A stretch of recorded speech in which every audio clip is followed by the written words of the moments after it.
Welcome to Through the Bible with Les Feldick, a 30-minute walk through the Scriptures, teaching in-depth Bible truths that change people's lives. Now, here's your host, Les Feldick. Okay, and ready to go again, and we'll go right back to where we left off in Revelation chapter 17. Like I told you, we'll go as far as we can, and we'll stop, and then we'll pick it up. Now, I know for those of you watching on television, this means a whole week in between, but you'll have to bear with us. But anyway, we trust we can hold it all together, and that you'll be learning, and hopefully we're making Revelation a little easier to understand.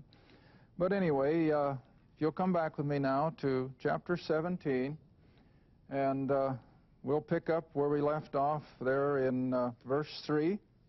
And we're talking about this great religious system that's going to come on the world. We're already seeing all the seeds of it. Which particular religious system will end up heading it up, I don't know. There's a lot of speculation. There are a lot of worldwide, huge religious organizations on the scene tonight who have tremendous wealth.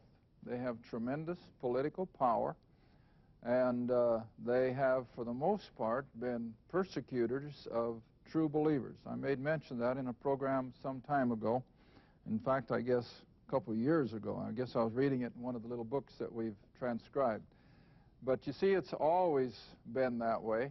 Even way back in the Old Testament, the pagan, idolatrous world was always making life miserable for the true people of God. Even on this side of the cross, I've always mentioned that most, if not all, of the world's conflicts, and you look around the planet tonight and it still bears it out, most of the conflicts have been precipitated by religionists trying to force somebody either out of their area or under their thumb. Now, you just think about it. Now, you take the whole situation in Yugoslavia. What is it? It's religious. It's all it is. And, of course, politics becomes part of it, but it's basically religious. And so, as this great religious system comes on the scene, it will, of course, be satanic. Just because it's a religion doesn't mean it's godly. It'll be a satanically inspired organization under the guise of religion, which will be headed up again by this one world religious leader, which we've identified as the false prophet, who I said a few weeks ago could very easily be an apostate Jew. After all, I was reading here a while back where one famous Jew was a Muslim, so it's not unusual for Jews to embrace something other than Judaism. But whatever, we know this great religious system is coming on the scene. It's going to be worldwide, and it's going to have tremendous power over the everyday individual. We're going to see now in just a little bit that it is supported by the government of the Antichrist. Now, that's nothing new. Even today, you go into certain nations in Europe, and the government actually subsidizes and supports some of the large denominations. I remember here, about a year ago, I had a young lady from Switzerland who was in one of my classes. She was an exchange student over here. And I was talking to her at break time, and she was telling me that her daddy was a minister of a rather large church over there in Switzerland. I don't remember what denomination, but it was a Protestant. And I said, well, you know, I've always heard that very few people in Europe go to church anymore. Does he have any better luck? Oh, she says, no, nobody comes. She said, nobody comes to church. And he says, all he is paid for is to be there for weddings and funerals, but she said, nobody comes to church. And I know, wait a minute. I said, then who pays his salary? Well, she said, the government. See, so there you are. The government supports that particular denomination, and out of that comes the salaries.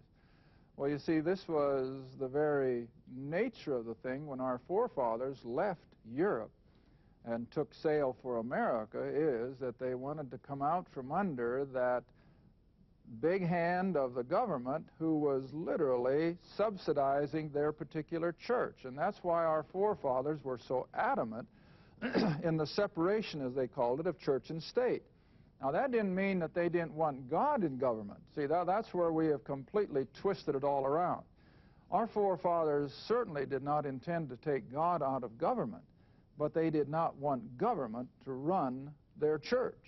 And that, of course, is as it should be. But here, now let me show you the language.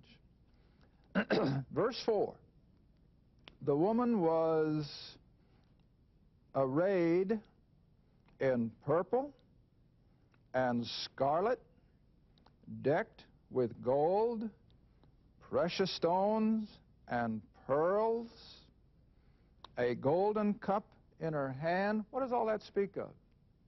Wealth, tremendous wealth. And again, look at some of the large religions of the world. Their subjects are poor as church mice, but where's all the wealth? In the hands of the hierarchy, see? And so this will be the same thing. Now, like I say, all the religions of the world are going to come under this one. In other words, the Shintos of Japan and the Hindus and the Mohammedans and the Catholics, the Protestants, you name it. They're all going to come under this one great umbrella. And it's going to be satanic. It's going to be demonic, because, you see, in her hand is this golden cup full of abominations and the filthiness of her immoralities. Now, again, like I said, not so much the physical sexual immorality, but the spiritual.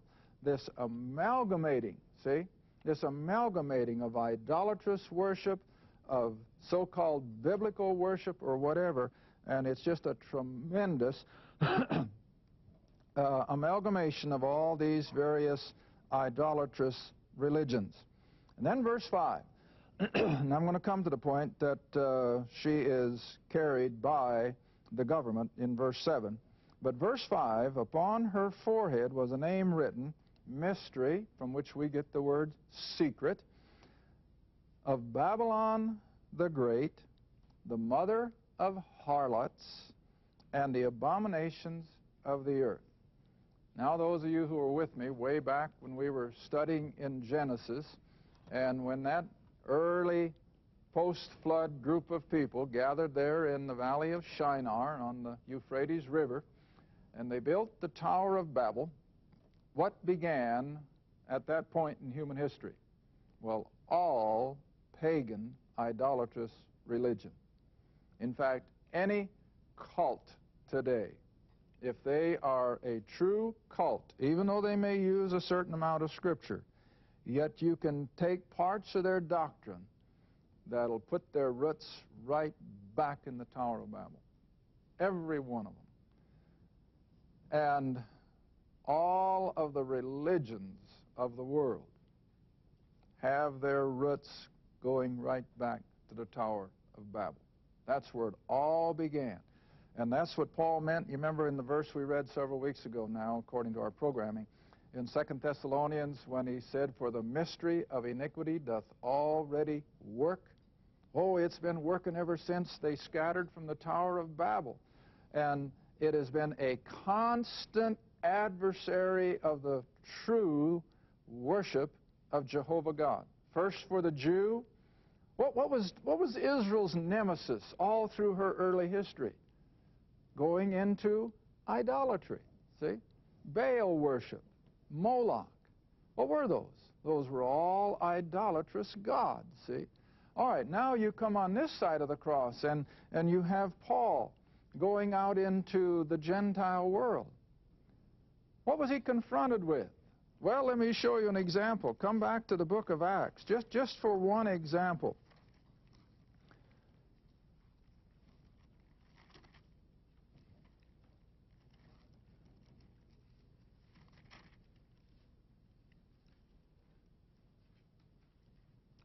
Acts chapter 19.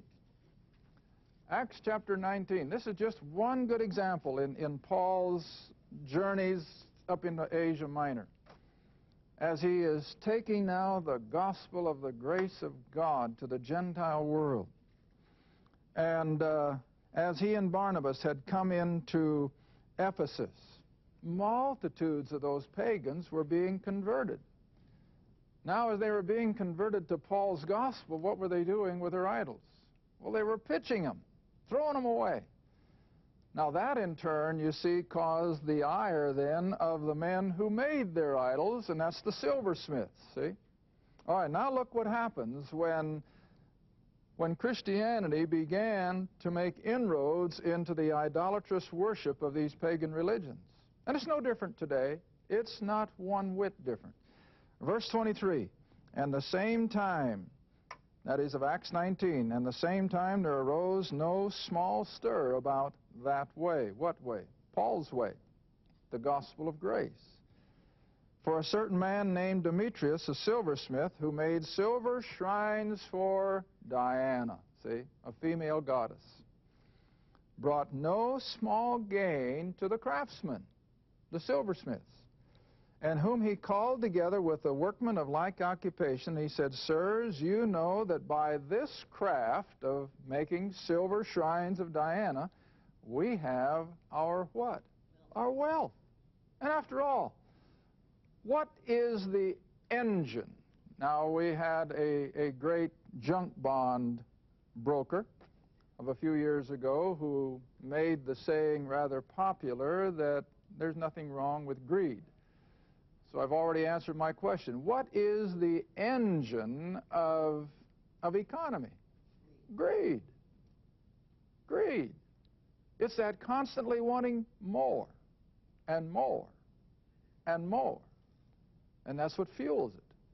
Now, of course, I'm certainly not in favor of sitting back and saying, well, I'm not going to do anything. You know that. But on the other hand, there has to be a tempering, see? And so greed is what prompts these silversmiths now to rise up against Paul's ministry and against Christianity, because it's by this, making these silver shrines to Diana, that we have our wealth. Verse 26, moreover, you see and hear that not alone at Ephesus, but almost throughout all Asia, that is Asia Minor, that'd be Turkey, this Paul hath persuaded and turned away, what? Much people, saying that there be no gods that are made with hands. And so not only this, our craft is in danger to be set at naught, but also that the temple of the great goddess Diana should be despised, and her magnificence should be destroyed, whom all Asia and the world, what? Worshipeth. Now that's what idolatry does, see? Idolatry just feeds on the baser instincts of humanity. All right, come back now into Revelation chapter 17. And so here we have this great religious system. Verse 6, or verse 5 again, going all the way back to old ancient Babylon, the Tower of Babel. And it's been the adversary of the truth of God ever since. But it's going to crescendo during this last 7 years, when it's just going to all of a sudden come to a peak. So this mystery Babylon the Great, the mother of harlots. Now, even though idolatry is basically dealing in the realm of the spiritual, albeit it be the dark side of the spiritual, yet idolatry still is dealing with man's innate desire to worship something, isn't it?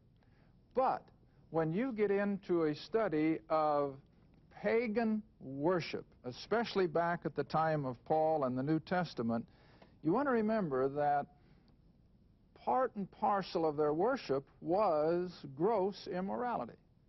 Because you see, almost every pagan temple, like this one mentioned in Acts, the temple to the goddess Diana, were nothing more than glorified houses of prostitution in the name of their religion. And those pagan priests would conscript young ladies from out across the countryside to come in, and they were forced into prostitution, but in the name of religion. And see, this is what God is finally coming back to. Now verse 6, and I saw the woman.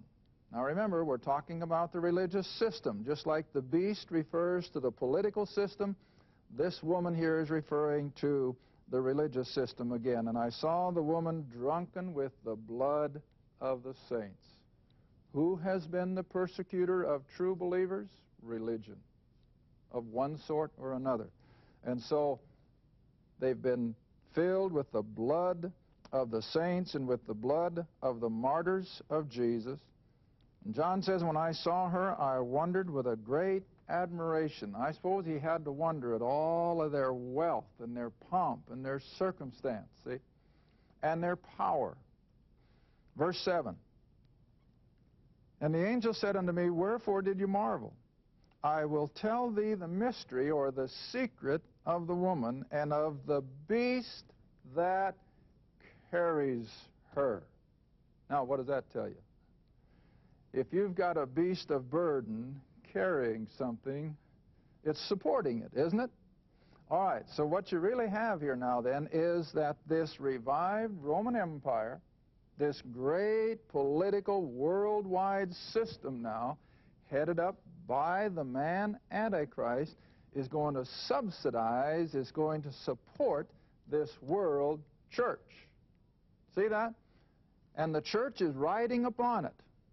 The government of the Antichrist is supporting it. Verse 7 continuing. The beast that carries her, who has the 7 heads and the 10 horns. And again, that's a reference to the Antichrist, to Satan, as well as to the empire. Verse 8. The beast that thou sawest was, and again, I'm still going to hold that this is the Roman Empire. It was. It faded off the scene. It disappeared. Is not. Shall ascend out of the bottomless pit and go into perdition. And they that dwell on the earth shall wonder. Who? Those whose names were not written in the book of life. So we have the unbelieving element of the world who are going to be part and parcel of this great religious system. And they shall wonder, whose names were not written in the book of life from the foundation of the world, when they shall behold the beast that was and is not and yet is. In other words, when this whole ancient Roman political, economical system, as well as I think the pagan religion system, is all going to culminate. Verse 9, and here is the mind which has wisdom. The 7 heads are 7 mountains or kingdoms or nations on which the woman sitteth. In other words, she has rule. Now verse 10, here again I'm going to come back to the nations of Western Europe, who will be the core of all this. And there are 7 kings. Now remember, we started with 10. There are 7 kings, 5 are fallen, 1 is, in other words, it's still evident, and the other is not yet come. In other words, there's one that's still to come on the scene. And when he cometh, he must continue a short space. In other words, not for a very long period of time. And then verse 11, now we come to the rise of the Antichrist. And the beast that was and is not, even he is the 8th. And he is out of the 7. And again, he's going to go into perdition. In other words, the Lord is going to destroy it at his coming. Now, I think what you have here is you're going to start out with 10 nations. 3 of them are going to lose their identity rather shortly. But their prime ministers or their presidents or their kings are going to stay in the picture.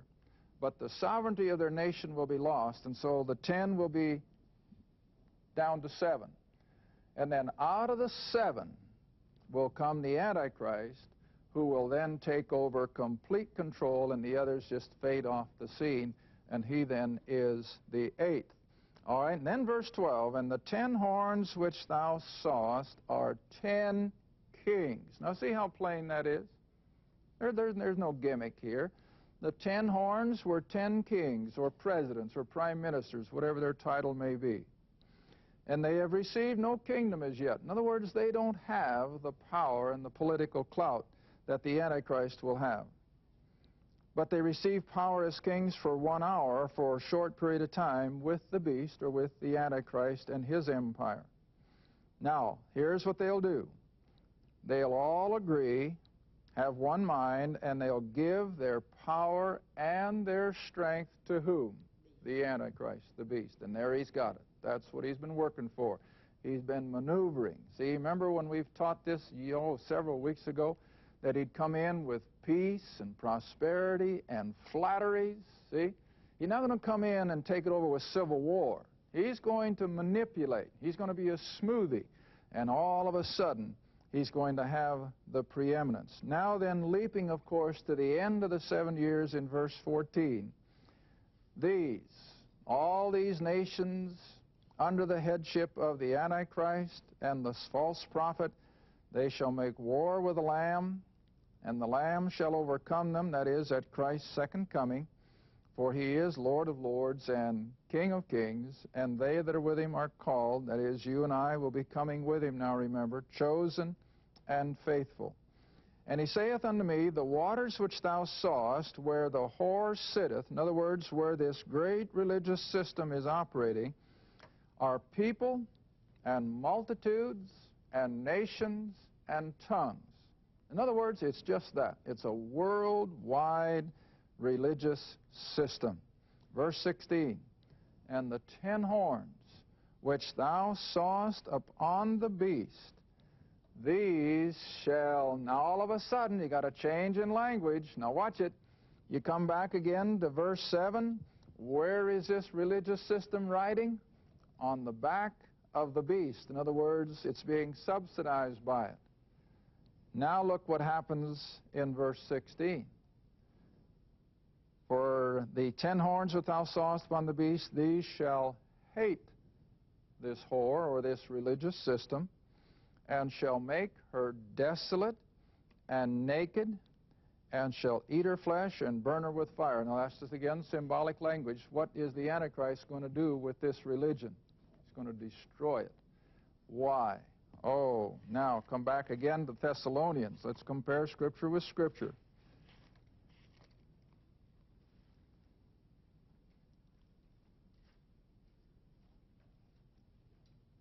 I think we can also go all the way back to Daniel, but find 2 Thessalonians first, chapter 2. 2 Thessalonians, chapter 2.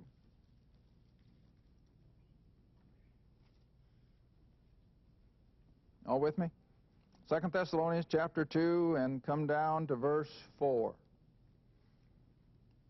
The pronoun who, of course, referring to the man of sin, the Antichrist, who opposeth and exalteth himself above all that is called God or that is worshipped, so that he as what? God. See that? He's going to set himself up as God. He's not going to let any world religion have anything to do with him anymore. He is going to take absolute control himself, so that he as God sits in the temple of God. Now, of course, we know that Israel is going to rebuild her temple, don't we? It's going to be in Jerusalem. Haven't got time, I guess, in this program, but again, if we could go back to Daniel chapter 9, maybe we'll have time. We can go back to Daniel chapter 9. What is this fellow going to do at the midpoint of the tribulation? He's going to move into the temple in Jerusalem, and he's going to defy it. All right, you're already going ahead of me. Go back to Daniel. Go back to Daniel. Chapter 9 again, a verse that we look at over and over because it is so foundational to the prophetic study, especially of Revelation and the 7 years. Daniel chapter 9. Daniel chapter 9, drop down again to verse 27. Where this prince that shall come, in verse 26, shall confirm or make the covenant with many, with the Jews, for 7 years, 1 week, and in the middle of the week, at the end of 3.5 years, he shall cause the sacrifice and the oblation to cease. Now, I always like to stop when at least the thought comes to my mind. In order for temple worship to cease, what does it have to be doing? It has to be going. See? You can't stop something that's not going. So it stands to reason that if this man Antichrist is going to go into the temple in the midpoint of the tribulation, it has to be there and it has to be operating. And so that tells us that Israel will get her temple rebuilt. We know she's ready for it. She's got everything all set for the priests and all the utensils. They're all ready. In fact, if you get time and your guide is willing, you can see these things when you go to Israel. They're all on display. And so we know the temple will be operating. And then at the midpoint, he's going to go in and suddenly turn on the Jew. And he's going to set himself up as God, and he's going to force the Jew to worship him rather than the God of the Old Testament, which, of course, they think there were. Now that question came up the other night. If Israel is going to get the temple back here during the tribulation or right after the 7-year treaty is signed, is it going to be a religion in which God is working? No. It'll be much the same kind of religion as Judaism was during Christ's earthly ministry. Now, they had the temple, they had the priests, they had the sacrifices. Was God in it? No. The Shekinah glory was gone. The Ark of the Covenant had been long gone, but they were still practicing a religion. And so it will be again in those first 3.5 years. It'll be much the same thing as it was, I think, at the time of Christ. They'll be going through all the rituals, and they'll have all the religion aspects, but God won't be in it, because, you see, they are still denying the Christ that has died for them. Well, anyway, now if you can come back in the final few seconds that are left to Revelation 17 again. So the Antichrist will destroy this great world religious system so that he himself can have full and complete control. Verse 17, for God hath put it in their hearts to fulfill his will and to agree and give their kingdom unto the beast, to the Antichrist, until the words of God shall be fulfilled. In other words, when the 7 years will finally come to its end. Then verse 18, and the woman which thou sawest is that great city which reigneth over the kings of the earth. Now, there's a lot of speculation as to what city that is. Personally, I think that by this time it will be Jerusalem. Thank you for watching Through the Bible with Les Feldick. Through the Bible is a partner-supported ministry. If this program has been a help to your study of the Scriptures and you'd like to see others enjoy the teaching, your support would be greatly appreciated.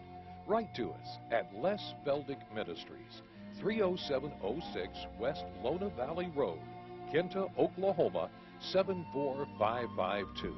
Or call 1-800-369-7856. Remember, all programs are available in printed form, audio cassette, and videotape. Be sure to tune in next time to Through the Bible with Les Feldick.